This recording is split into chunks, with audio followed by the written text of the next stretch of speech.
복음으로 살아나고 복음으로 살아가다.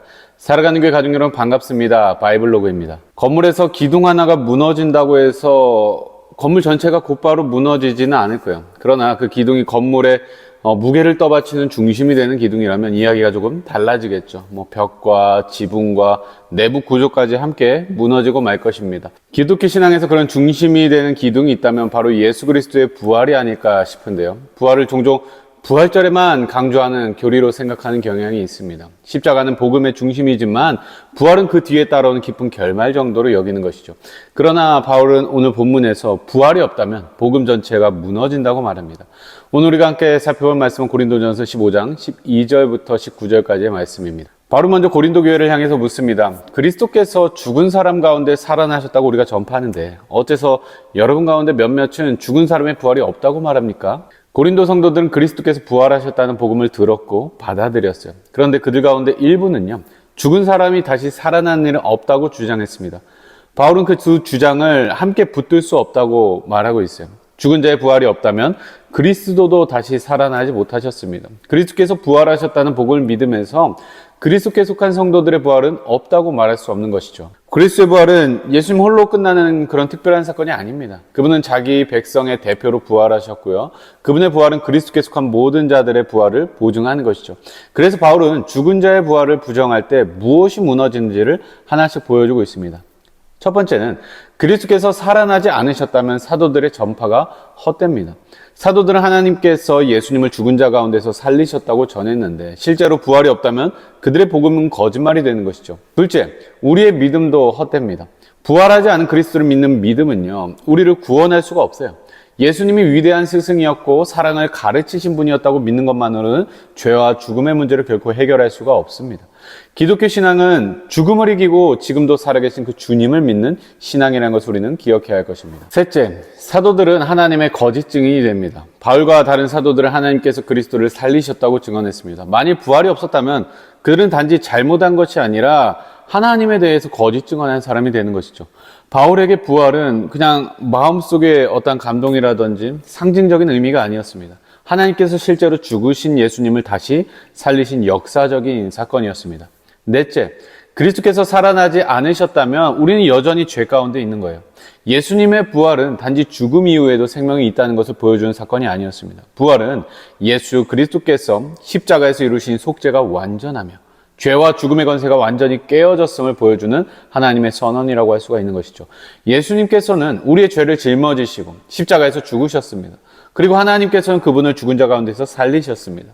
그리스도의 부활은요, 죄의 값이 완전히 치러졌고 죽음이 더 이상 그분을 붙잡을 수 없다는 것을 나타내는 것입니다. 그렇기 때문에 부활이 없다면요, 우리의 죄사함도 확신할 수가 없는 것이죠.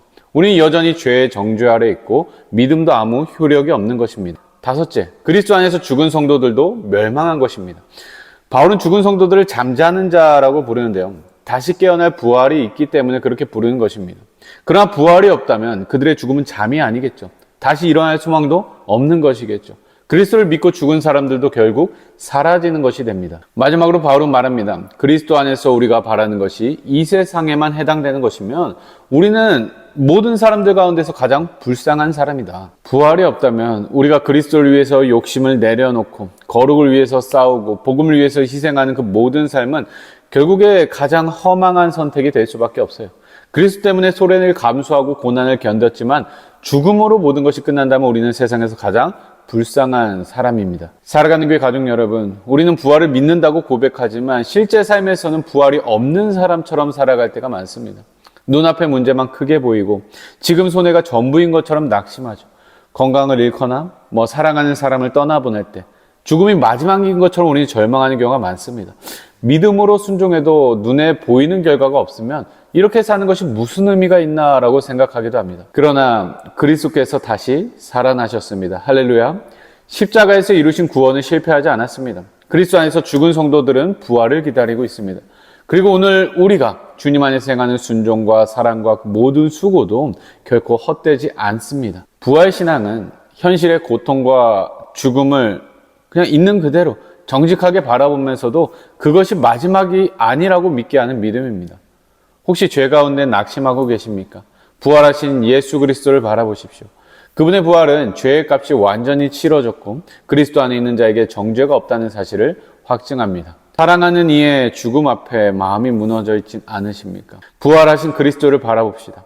그리스도 안에서 잠든 자들은 다시 일어날 것입니다. 혹시 믿음으로 살아가는 일이 헛되게 느껴집니까? 부활하신 그리스도를 바라봅시다. 주님 안에서의 수고는 결코 헛되지 않습니다. 우리의 믿음은요, 그냥 막연한 낙관주의가 아닙니다. 죽음을 이기시고 다시 살아나신 예수 그리스도 위에 서 있습니다. 오늘도 여러분의 눈앞의 형편만 바라보지 말고 부활하신 주님을 바라보십시오. 부활하신 예수 그리스도를 굳게 믿고 죽음 앞에서도 소망을 잃지 않으며 오늘 맡겨진 그 순종과 수고가 헛되지 않을 믿고 살아갑시다. 그리하여 해서 정말로 그 내세를 소망하는 마음이 있기 때문에 이 외세에서 꽉 쥔 두 손을 조금 풀고 우리가 쥐어야 할 것을 쥐며 살아가는 우리 살아가는 교회 모든 가족들 되시길 주님의 이름으로 축복합니다. 살아가는 교회 가족 여러분, 오늘도 복음으로 살아갑시다.